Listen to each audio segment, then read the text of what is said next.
Hi there, this is Nick Devine, founder of The Print Coach and developer of the Elephant Hunting System. And what we're going to talk about today is the impact small little changes can have on the overall profitability of your business. So imagine if your printing company was making 4 to 8% net margin, bottom line, and imagine if you could increase the gross margin in your business by 1% to 2%. What difference would that make on your bottom line? For most companies, here's what would happen is the bottom line would go 25% larger really quickly. That's a profound impact. Dave Brailsford, the UK cycling coach and also head of the cycling coach for the Sky team, is known for a concept called the aggregation of marginal gains.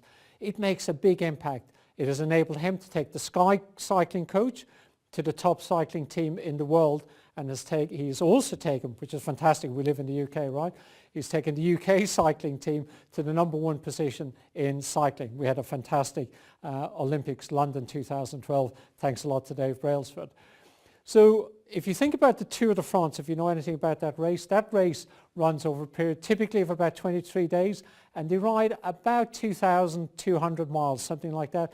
And the winners win that race. And we'll look at this data in a couple of minutes. They win it by maybe 2, maybe 3 minutes in total over that total duration. So what we're going to talk about in this video is we'll talk about that concept of the aggregation of marginal gains and how you apply it in your printing company so you can get your bottom line profits up by as much as 25% with small little changes. So let's go look at that now. What you're looking at here is a picture of Chris Froome. Chris rides, he's a South African, I think, living as a Brit at the moment. Part of the Sky cycling team, and if you followed the Tour de France, you'll know he won the Tour de France in 2013. The Tour de France is a really interesting race. It typically runs over a period of 23 days, and the riders are cycling for 21 of those 23 days. And they cover, in kilometres, about 3,300, 3,400, depending on the route they're taking. Think in miles, it's about 2,100, 2,200. So averaging about 100 miles a day for 21 days riding against the most competitive cyclists on the planet. You really do have to be an elite athlete to compete at that level. What you're looking at up on the top right of the screen there, which says 83, 56, 40, is the hours, minutes and second. Now, that's the total time it took Chris to ride the route in 2013. Now, if you calculate that, it turns out to be 5,036 minutes. So a lot of riding. What you're looking at on the second line is the difference between first and second place. And what you notice is there's a 4-minute difference. So just to give you that mathematically, Chris rode to win 5,036 minutes. Second place rode 5,040 minutes. If you saw that on a bar chart, you could not tell the difference if you were looking at both of them. Minuscule difference between both of them. Dave Brailsford, who coaches the Sky cycling team, uses a term for this. He calls it the aggregation of marginal gains. And what he talks a lot about is, and he's got a system for this, he talks a lot about looking for tiny little edges in lots of little areas that matter. And it's the aggregation of those little edges that's the difference between being first, being third, and being 10th. Who you're looking at here is Cadel Evans. Cadel Evans is another Tour de France winner. He was the first Australian to win the Tour post-World War II, and again a phenomenal elite athlete and still performing very well in the current Tour de France's. So what you're looking at here is the difference between first and second place in Cadel's race. So you'll see 86 hours, 12 minutes and 22 seconds and 86 hours, 13 minutes and 55 seconds. Simple math. Minute and a half difference between first and second place, and that's a world apart in the Tour de France. Nobody wants to be second in the Tour de France. It's fantastic, but it's not first, and in the Tour de France you want to be first. And business is a bit like sports, as we'll talk about in a second. I'm going to show you another interesting piece of comparative data. So this is the difference between first and 10th place in Cadel's race in the Tour de France. But look at this. You'll know the golfer on the right, on the left, Tiger. We all know Tiger. Unless you're an avid golfer, you may not know the golfer on the right. His name is Scott Verplank. Let me show you some data between them. You're going to see a chart on the right where it says 197.28. Percentage difference, that's the scoring difference between both of them in 2009 when I got this piece of data. So minuscule difference. Tiger is about 1.5% or 2% better than Scott. That's in playing ability or results produced. Here's the difference financially between the two of them in the same year. Tiger earned 10.5 million, Scott earned 2 million. Now, 2 million is fantastic, but by being a couple of percent better, you go from 2 million to 10 million. That's again a world apart. That's a whole lifetime's difference right there. So let's just go back to this slide for a sec. So we looked at the Tour de France and we looked at golf. And in fact, we could look at any sport base. I've collected this data in a lot of different sports. We were looking at the difference between Man United and Man City a couple of years back when City won the Premier League championship. And again, it comes down to minuscule differences. And those minuscule differences turn up in all areas of life. And one of the areas they turn up in is in your business. And what you need to look for in your business is not, cricket's a classic example of this. You win by singles, not by the fours and the sixes.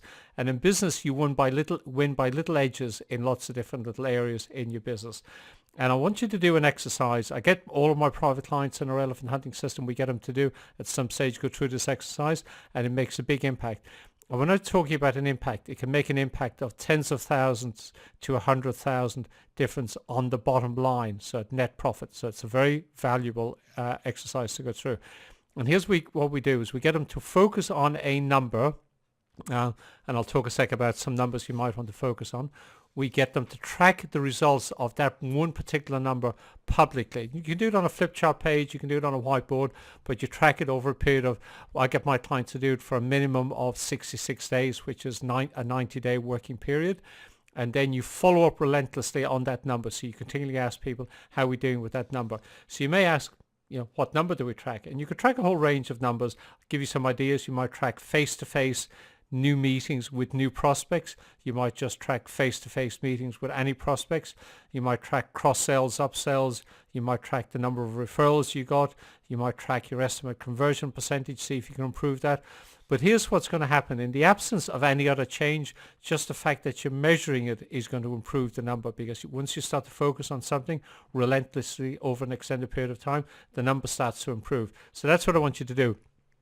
And again, I would warn you here, do not be, not to threaten you, but just a mistake to avoid. Do not be deceived by the simplicity of this exercise. Some of the most effective things you can do in business and any high performance area is focus on some simple things that make big changes. And this one thing makes a big change, and any of my clients will attest to that. Obviously, you've heard me mention before, IPEX is coming up pretty soon. IPEX are the people behind IPEX IR, run another show called the Cross Media Show. It's been running for the last couple of years. This year, which is fantastic, they're co-hosting it at the XL at the exact same time IPEX is on. So you see on the top of the screen there, IPEX is from the 24th to the 29th of March. Cross Media is co-hosted in the same location. It's a different show, but co-hosted in the exact same location 3 of those days, so for the 25th to 27th of March. So you may want to wander along there, and you may want to look at your schedule and see if you can organize your schedule so you're there while the both shows are on at the same time for between the 25th and the 27th of March. And essentially what's going on across media is there'll be a range. It's a fantastic event, actually. I went to the inaugural show a couple of years back. Some very interesting content there. And they're looking at how do you manage, build and deliver cross-media campaigns across different platforms, which is an area people are getting increasingly interested in. So if you can organize your schedule, definitely suggest get down on a date when that's on so you can get a taster of both shows. So you get 2 for the price of 1, as it were, which will be fantastic. I don't know where you're watching this video because it's hosted in a lot of different areas, but you'll notice on the screen down the bottom there which says theprintcoach.com/6. That's a URL where you can get the handout of some of the critical data we covered and obviously the exercise on that video. So just put in your details on the right hand side when you go to that page. And in the comment, I'm interested in 2 things. Have you ever had the experience of focusing on a particular number before, particularly in the area of business, and what happened? So kind of curious to get some feedback in that. And if you're looking for more information on anything to do with getting teams to perform at a higher level, so how do you optimize the performance of your team, just let me know what your question is in that video comment. So either one of those 2, and we'll try and optimize the next series of videos so we're giving content that our listeners like yourself are after. So go to theprintcoach.com/6, get hold of the handout, give me your comments. We'll be back next week with the next video in the series. Between now and then, have a brilliant day and a fantastic week, and we'll catch up shortly. Bye for now.